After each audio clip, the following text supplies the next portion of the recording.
Assalamualaikum warahmatullahi wabarakatuh. Apa kabar kalian semua?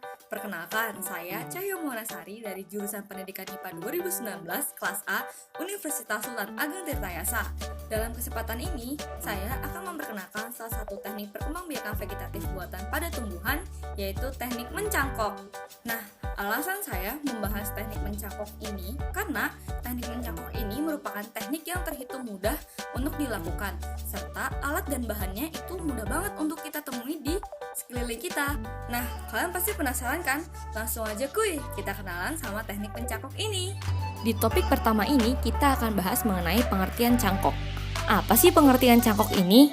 Cangkok adalah salah satu teknik perkembangbiakan tanaman secara vegetatif. Mencangkok merupakan salah satu teknik perbanyakan vegetatif dengan cara perlukaan atau pengeratan cabang pohon induk dan dibungkus dengan media tanam untuk merangsang tumbuhnya akar. Adapun dasar dari pencangkokan ini adalah bila bagian tepi atau ujung batang bersentuhan dengan tanah, diharapkan akan tumbuh akar vegetatif. Nah, gambar di samping merupakan ilustrasi dari teknik mencangkok. Selanjutnya, kita akan membahas berbagai kelebihan yang dimiliki teknik mencangkok.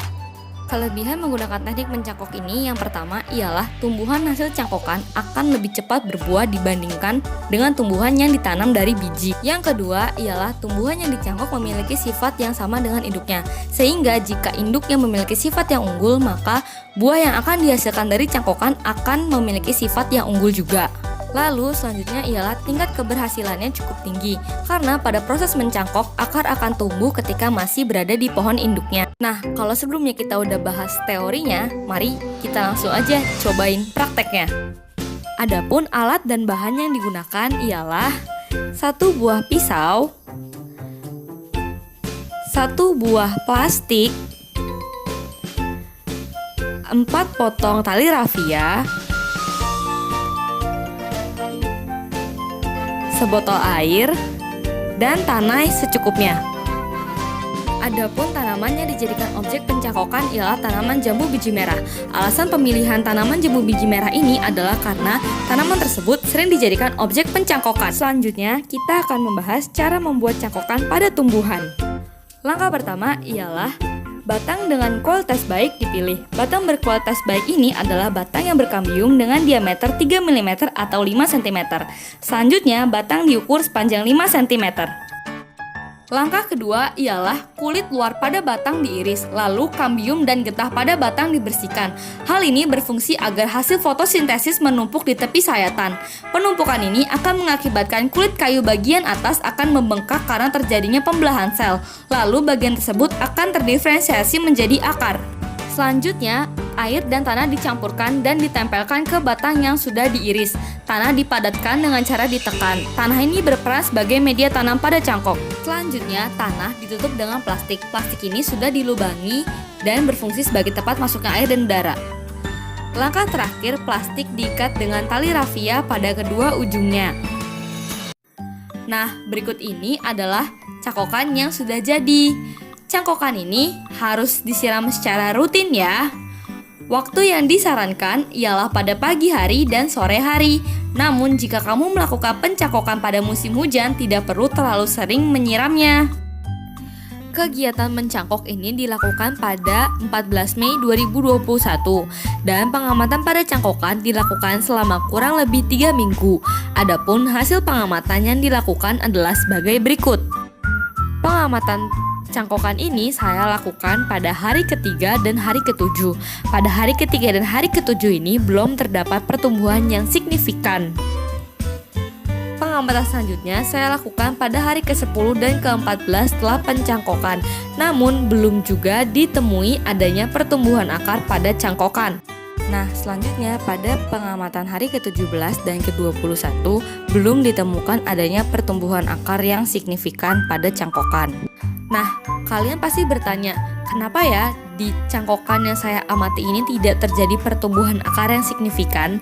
Baik, akan saya jelaskan alasannya. Terdapat beberapa hal, diantaranya ialah karena pertumbuhan akar pada cangkok memang cukup membutuhkan waktu yang lama.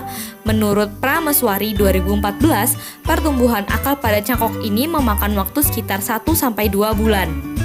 Sedangkan pada cangkok yang saya amati ini baru berumur kurang lebih 3 minggu, sehingga tidak begitu terlihat perubahan atau pertumbuhan akar yang terjadi pada cangkok. Faktor yang kedua ialah media tanam yang digunakan. Saya menggunakan media tanam berupa tanah. Penggunaan media tanam berupa tanah pada teknik mencangkok ini kurang efisien karena tanah tidak dapat menahan air dalam waktu lama, sedangkan keadaan tanah pada cangkokan harus terus lembab. Selain itu, struktur fisik dari media tanam juga memegang peranan penting. Menurut Putri 2007, tanah merupakan media tanam yang padat dan memiliki aerasi yang kurang baik. Aerasi adalah kemampuan pergerakan atau pertukaran udara di dalam tanah. Oleh karena itu, dalam mencangkok, lebih baik tanah dikombinasikan dengan penggunaan pupuk. Nah, selanjutnya mari kita simpulkan kegiatan kita hari ini. Sehingga berdasarkan penjelasan tersebut dapat ditarik kesimpulan, yakni cangkok adalah teknik perkembangbiakan vegetatif yang mudah untuk dilakukan. Ketika akan melakukan pencangkokan pada tanaman harus memperhatikan beberapa hal, diantaranya ialah kualitas batang dan media tanam bagi cangkokan. Hal ini karena kedua hal tersebut berperan penting dalam masa atau waktu pertumbuhan organ akar pada cangkokan. Nah, saran yang dapat saya berikan adalah ketika akan melakukan pencangkokan pada tanaman, lebih baik menambahkan zat pengatur tumbuh atau pupuk dalam media tanam karena akan mempercepat pertumbuhan akar pada cangkokan. Adapun daftar rujukan yang saya gunakan dalam menyusun video ini adalah sebagai berikut. Wah, kita sudah ada di penghujung video nih. Gimana? Jadi makin paham kan kalian sama teknik cangkok ini? Terima kasih ya sudah menyimak video ini. Semoga apa yang saya jelaskan dalam video ini dapat membantu kalian untuk semakin paham. Cukup sekian video dari saya. Kurang dan lebihnya saya mohon maaf. Wassalamualaikum warahmatullahi wabarakatuh.